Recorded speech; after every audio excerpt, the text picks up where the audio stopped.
Hello, my name is Max Devine and welcome to my podcast. So today we'll be discussing the evaluation question number 1, which is: in what ways does your media product use, develop, challenge forms and conventions of real media products? So what I've done is I've split the question up into a few smaller sub-questions, and then I'll be answering those throughout the podcast. Okay, so the first question is: what media platform have you used to present your video and ancillary texts? What are the genre conventions of your chosen genre? So all my information has been displayed on my own website that I created via Wix, and the videos that I made, including the short film, have been displayed on either Vimeo or YouTube. The genre conventions of comedy would be that they are generally light-hearted films, made to make the viewer laugh. There's often exaggerated situations, language and characters, and it's observing tropes of life, then providing escape from them. They usually have happy endings, although humour might be serious or pessimistic. For example, Grown Ups from 2010 and Game Night 2018. They are taking ordinary situations and exaggerating them for comedic intent. Largely based on the philosophy of existentialism, absurdism was implemented by a small number of European playwrights. Common elements included illogical plots inhabited by characters who appeared out of harmony with their own existence. The typical playgoer had never seen anything like this on the stage before. The theatre of absurd will be remembered in history for many things, most significant of these being Samuel Beckett's masterpiece Waiting for Godot, one of the great plays of the 20th century. I have in fact read this play, and it was a heavy influence in writing and constructing my film and how I wanted it to be. So the next question: how have you conformed to the forms and conventions? The style of film is conforming to the stereotypes of the comedy genre, and more so with the absurdist influence. For example, the loose narrative structure, unexplainable events, and noticeably being out of harmony with their own existence are major themes that run through my film, and can be seen through the small characters within the story. For example, Jeannie and Sophia's parts only raise questions rather than providing solidarity to the film.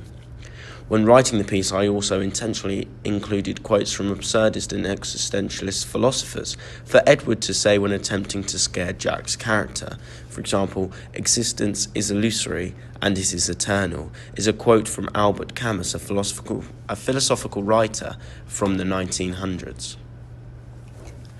Did you make a conscious decision to challenge any forms and conventions?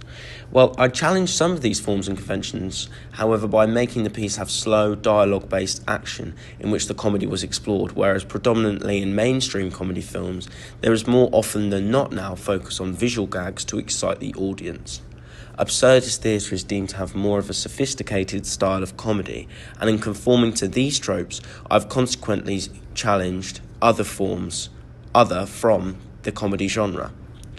For example, the intended intelligent viewing for anhedonia is that it does not provide escape from day-to-day life, as it often asks more questions than it answers due to its absurdist influences and narrative. Unlike Pink Panther, the film series from 1963 to 1993, where its interactive viewing is based upon slapstick comedy, where there is no thought needed to understand the comedy. The joke has been explained to you by what you see. You have to decide whether you find it humorous or not. Contrasting this, a film such as Birdman in 2014 is not explicitly a comedy. However, if you read the pessimistic personality of the main character, you can see the comedy within. Hence, you can see the influence again of absurdist theatre. So the next question: have they proven successful? And have you developed any existing conventions in your own video and ancillary texts? So, have they proven successful? Have you developed any existing conventions in your own video and ancillary texts?